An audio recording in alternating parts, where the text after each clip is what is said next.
नमः सिद्धेभ्यः। जय बोली त्रिकालवर्ती त्रैलोक पूज्य विश्वाराध्य पंच परमिष्टि भगवान की जय। अनंतानंत सिद्ध परमिष्टि भगवान की जय। वर्तमान जन शासन नायक श्री वर्धमान महावीर भगवान की जय। परम पूज्य आचार्य भगवान श्री समंत भद्र स्वामी मुनि महाराज की जय। परम पूज्य सिद्धांत चक्रवर्ती आचार्य गुरुदेव श्री विद्यानंद जी मुनि महाराज की जय। विश्व कल्याणकारक अहिंसा प्रधान श्रीमद विश्व धर्म की जय।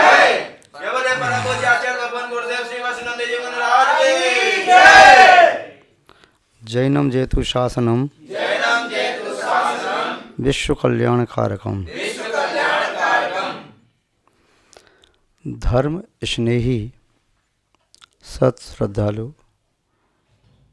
यहाँ पर उपस्थित आप सभी भव्यवर पुंडरीक पुण्यात्मा महानुभाव, आचार्य भगवान समंतभद्र स्वामी जी ने आज से लगभग 1900 वर्ष पूर्व श्रावकों के लिए एक आचार संहिता लघुकाय ग्रंथ के रूप में प्रस्तुत की,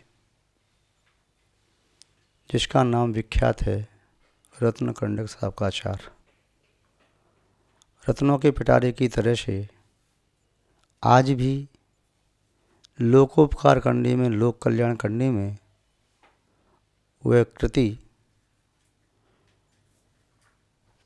समस्त प्रकार से समर्थ है और आवश्यक है।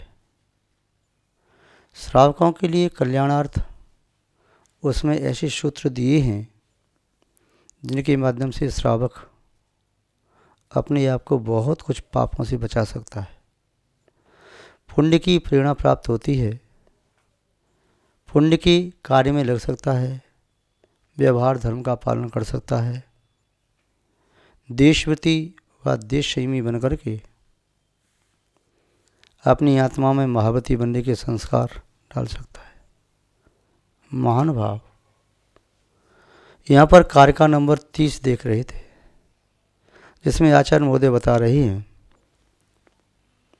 यदि आपको मोक्ष प्राप्त करने की इच्छा है तो मोक्ष के आवश्यक अंगों का सहारा ले लो। जो मोक्ष के विपरीत मार्ग है उस पर अपने कदम मत रखो। मोक्ष के आवश्यक अंग हैं सम्यक दर्शन, सम्यक ज्ञान, सम्यक चारित्र। सम्यक्त्व के मूलभूत तत्व हैं परमार्थभूत देव, परमार्थभूत शास्त्र और परमार्थभूत गुरु। देव में वीतरागी सर्वज्ञ हितोपदेशी, शास्त्र में जिनेंद्र भगवान की वाणी जो कि किसी के द्वारा उल्लंघन करने के अयोग्य, मिथ्या मतों का खंडन करने वाली, अनेकांत धर्म से समन्वित एवं शाद्वाद शैली में जिसका प्ररूपण किया गया है। निर्गंथ गुरु जो मुमुक्षु हैं, दोनों प्रकार के परिग्रह से यथाशक्ति विरहित, पाप आदि से निवृत्त, आरंभ प्रग्रह से विरक्त, ज्ञान ध्यान तप में संलग्न, ये 3 मोक्ष मार्ग के आवश्यक तत्व हैं। आचार्य महोदय कह रहे हैं, इन 3 को प्रणाम करने से, भक्ति स्तुति वंदना करने से मोक्ष मार्ग प्रशस्त होता है। इनकी विनय भक्ति आदि करो। ये सम्यक्त्व के आयतन हैं। सम्यक्त्व मोक्ष मार्ग का एक प्रधान तत्व है। यदि मोक्ष की इच्छा है तो, मोक्ष मार्ग की मार्गी बनने की इच्छा है तो, और सम्यक्त्व को सुदृढ़ निर्मल बनाए रखने की भावना है तो वीतरागी देव, जिनेंद्र वाणी और नृगंथ गुरुओं को प्रणाम करो। यदि आपकी इच्छा मोक्ष प्राप्त करने की है ही नहीं, संसार में जन्मवर्ण करने की है, संसार में रह करके कुछ पुण्य कमा करके पुण्य को भोगने की है, पुण्य के फल को भोगने की है, और कषायों का पोषण करते हुए, विषयों का सेवन करते हुए, पापों में प्रवृत्ति करते हुए तत्काल में बंद होने वाले पाप कर्म और पाप कर्म के फल को भोगने की है, तब तो फिर आपको जो चाहे सो प्रवृत्ति करो। आचार्य महोदय कोई रोक टोक नहीं कर रहे, वे इतना कहना चाह रहे हैं, न कुर्यु शुद्ध दृष्टिया, शुद्ध सम्यक दृष्टि ऐसा न करें, वे प्रणाम और विनय न करें। किनको? कुदेव को, कुआगम को और कुलिंगी को नहीं करें, सामान्य अवस्था में भी नहीं करें। यदि कदाचित कोई तुम्हें भय दिखाए तो भयभीत होकर के भी न करें। यदि तुम्हें उससे कोई आशा हो तो आशा के वशीभूत होकर वरदान की कांक्षा से भी न करें। मिथ्या मार्ग कभी समीचीन मंजिल तक नहीं पहुंचा सकता।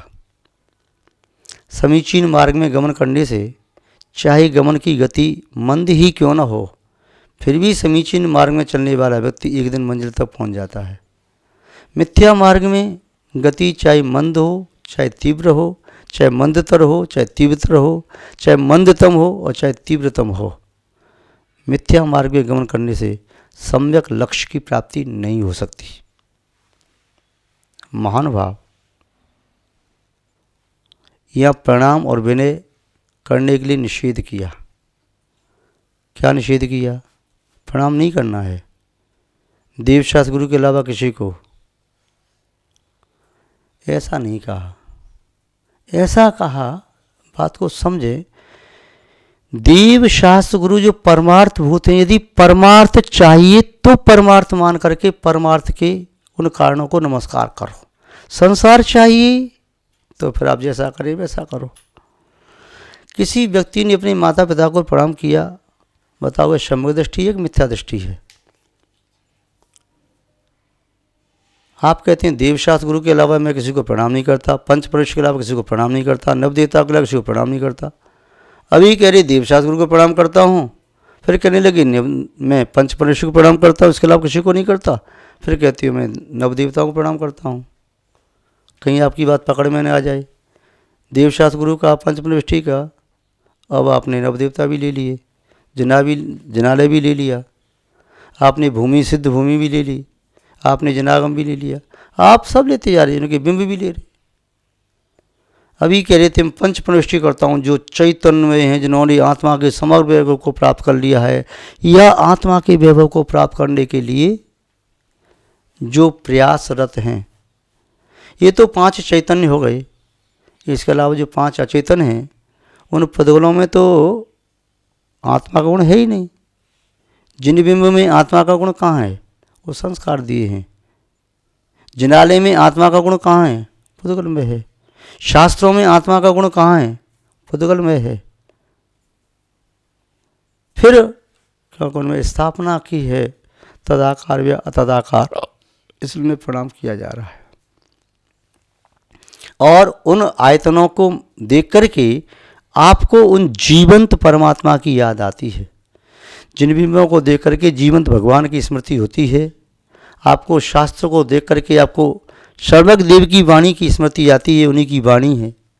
आपको निरंत गुरुओं को देख करके आप समझते हैं कि निरंत गुरु है, जो चतुर्थ काल में उसी वह मोक्ष जाने में समर्थ थे, वही इनका रूप है।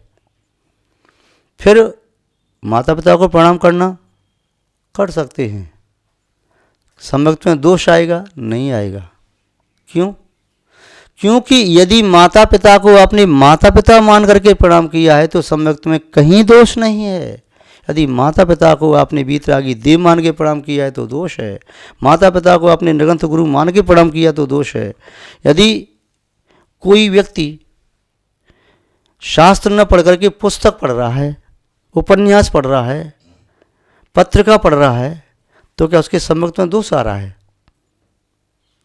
वह उस उपन्यास को, पत्रिका को, सामान्य पुस्तक को या इतर शास्त्रों को पढ़ रहा है। यदि सच्चा शास्त्र मान करके पढ़ रहा है तो निश्चित रूप से सम्यक में दोष लगेगा, किंतु वह उसे ऐसा ही मान रहा है। ये धर्म की पुस्तक नहीं है, ये तो सामान्य पुस्तक है, किसी विद्यार्थी की कोर्स की पुस्तक है, वह पढ़ रहा है, तो क्या वह मिथ्या दृष्टि हो गया? नहीं हुआ। इसी प्रकार यदि कोई देवगति के देव का सम्मान कर रहा है, जिन शासन के रक्षक, प्रभावक, यक्ष, यक्षिणी या चित्रपाल का सम्मान कर रहा है, उनकी विनय कर रहा है, अर्घ चढ़ा रहा है, तो क्या मिथ्या दृष्टि हो गया? यदि उन्हें वह सच्चा देव मान रहा है तो मिथ्या दृष्टि हो गया, और यदि वह उन्हें सच्चा देव न मान करके देवगति का देव मान रहा है, अपना साधर्मी मान रहा है, इस भावना से उन्हें जय जिनिंद कर रहा है, उन्हें भेंट दे रहा है, कोई वस्तु फल भेंट कर रहा है या कोई अर्घ चढ़ा रहा है, तो सम्यक दृष्टि ही रहेगा, मिथ्या दृष्टि नहीं होगा। पर्युषण पर्व में जहाँ मुनि महाराज आदि नहीं होते हैं तो जिनेंद्र भगवान की वाणी को सुनने के लिए कि जो शास्त्रों का वाचन करके हमें सुना दें, ऐसे विद्वानों को, आर्ष मार्गी विद्वानों को बुलाते हैं और विद्वानों का सम्मान भी करते हैं, उनका तिलक भी लगाते हैं, श्रीफल भेंट करते हैं, मंच पर बिठालते हैं, आप नीचे बैठ जाते हैं। जब जाते हैं तो उन्हें वस्त्र भी देते हैं, शॉल आदि उड़ाते हैं, उत्तरी वस्त्र, टोपी पहनाते हैं, पगड़ी पहनाते हैं, श्रीफल भेंट करते हैं, और इतना ही नहीं, कई बार उन विद्वान के चरण भी छू लेते हैं। तो क्या मिथ्या दृष्टि हो गई? आप जानते हैं ये पंडित जी हैं, ये विद्वान हैं, सच्चे गुरु नहीं है। सच्चे गुरु तो निर्ग्रंथ होते हैं। आर्यका माता भी सच्चे गुरु नहीं है, अहिलक जी, शुल्लक जी भी सच्चे गुरु नहीं है, किंतु वे सत्य मार्ग पर चल रहे हैं, हमारे गुरुओं का अनुकरण कर रहे हैं, इसलिए ये भी हमें सही सलाह देंगे, सही मार्ग बताएंगे। तो यहाँ बताया कि भय से या आशा से, मन में कोई आकांक्षा करके कि मुझे वरदान मिल जाए, इनकी पूजा करूंगा तो वरदान मिलेगा, राजा की मैं पूजा करूंगा तो राजा मुझे अपने राज्य में मंत्री का पद दे देगा, इसलिए राजा की पूजा की जा रही है। राजा की पूजा की जा रही है, कोई बात नहीं, पूजा करे, किंतु ये सोच के न करे कि इस राजा की पूजा करने से मुझे मोक्ष मार्ग की प्राप्ति हो जाएगी। संसार की कोई वस्तु को प्राप्त करने के लिए उसका सम्मान कर रहा है, विनय कर रहा है। किसी का पेशेंट रोगी है, डॉक्टर के पास पहुंचा, डॉक्टर के सामने हाथ जोड़ता है, गिड़गिड़ाता है, पैर छूता है, डॉक्टर साहब कैसे भी इस रोगी को बचा लो। वह डॉक्टर को भगवान नहीं कह रहा, हे भगवान आप ही मेरे भगवान हो, आप मुझे बचा लो, या मेरे पेशेंट को, रोगी को बचा लो, ऐसा नहीं कह रहा।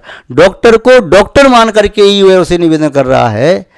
तो क्या ऐसा निवेदन करने में उसके सम्यक दोष आ रहा है? नहीं आ रहा है। अध्यापक से कोई व्यक्ति शिक्षा प्राप्त कर रहा है, विद्यार्थी, वह अध्यापक को अध्यापक मानता है, जानता है ये लौकिक गुरु है, लौकिक अध्यापक है, या ये डॉक्टर है या वकील है, उसका सम्मान कर रहा। कोई जज है, उसका सम्मान किया, या कोई पुलिस वाला व्यक्ति, उसका सम्मान किया, उसे जय जिंद किया, ज्वार किया, प्रणाम किया, तो उसे सम्यक दोष नहीं आया, क्योंकि वह जानता है ये मोक्ष मार्ग के तत्व नहीं हैं। किंतु जो व्यक्ति राग से संयुक्त, द्वेष से संयुक्त, मोह से संयुक्त, वस्त्रधारी, अस्त्र शस्त्रधारी, स्त्री और पुत्रधारी, ऐसे किसी भी रूप को कल्पना करके मान लेता है कि ये ही सच्चे देव हैं, इन्हीं के माध्यम से मुझे मोक्ष की प्राप्ति होगी, तो यह सम्यक दृष्टि के लिए दोष है, यह सम्यक को नष्ट करने वाली प्रवृत्ति है।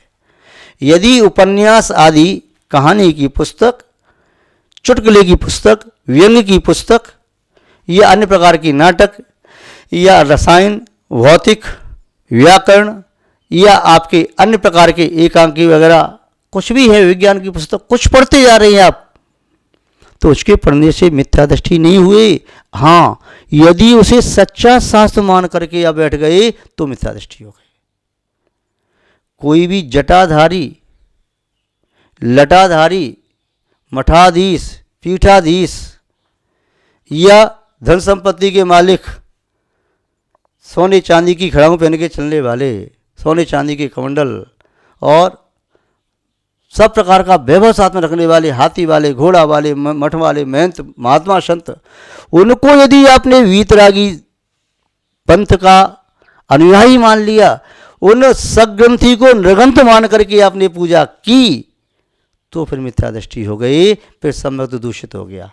किंतु उसका भी आपने विनय कर लिया, ये मान के किया है कि ये सच्चे गुरु तो नहीं है, किंतु लोक व्यवहार में इनका अपमान नहीं करना चाहिए। ठीक है, हमें किसी से वैर नहीं है, द्वेष नहीं है, राग नहीं है, जो जैसा है ठीक है, उसके प्रति भी प्रेम के दो शब्द बोलो, यहाँ तक सम्यक में दोष नहीं आया। आचार्य महोदय कह रहे हैं कि आशा से कोई राजा कहे कि तुम मुझे देवता मान करके पूजो, मैं तुम्हें मोक्ष दे दूंगा, और वह राजा की पूजा देवता मान के करने लगे तो फिर सम्यक दूषित हो गया। यदि कोई पिता कहे तो मुझे ही भगवान मान लो और मैं तुम्हें मोक्ष दे दूंगा, तो मेरी शरण में आ जाओ, मैं तुम्हें मोक्ष दे दूंगा, तो ऐसा पिता को भगवान मान के पूज रहा है उस रागी द्वेषी को, तो वह सम्यक से च्युत हो गया। यदि कोई व्यक्ति जिसके यहाँ नौकरी करता है उस मालिक की पूजा कर रहा है भगवान मान के, यही मेरे भगवान हैं और ये भगवान ही मुझे मोक्ष देंगे, ऐसा मान के पूजा कर रहा है, तो सम्यक में दोष है। उस मालिक को इतना मान रहा है मेरा अन्नदाता है, मुझे वेतन देता है, मुझे आवश्यकता पड़ने पर अलग से पैसा भी देता है, तो वहाँ तक उसका सम्मान करने में कोई दोष नहीं। तो आचार्य महोदय कह रहे हैं कि आशा से युक्त होकर के, आसान्वित होकर के, अब आशा कितनी प्रकार की हो सकती है। धन की आशा में आकर के तुम कुदेव कुशास कुर्गु को प्रणाम कर रहे, या आरोग्य की आशा से, या स्त्री प्राप्त हो जाएगी, मेरी शादी हो जाएगी तो शिवलिंग की देवता की पूजा कर लो, या मुझे पुत्र प्राप्त हो जाएगा तो उनकी पूजा कर लो, या मुझे कोई उच्च पद प्राप्त हो जाएगा, मुझे प्रतिष्ठा प्राप्त होगी, मुझे ख्याति मिलेगी, अथवा मुझे वाहन मिलेंगे, अथवा भोगो भोग की सामग्री मिल जाएगी।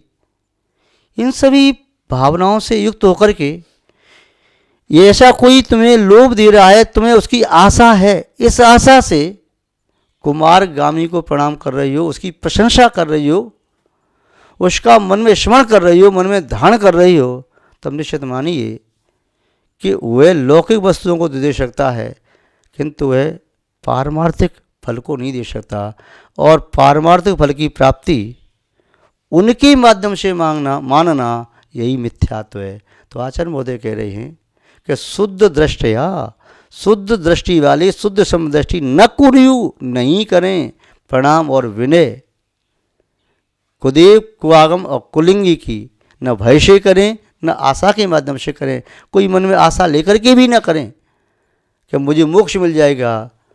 जो मोक्ष मार्ग के विपरीत गमन कर रहा है वह स्वयं ही मोक्ष मार्गी नहीं बना, आपको मोक्ष कैसे दे सकता है।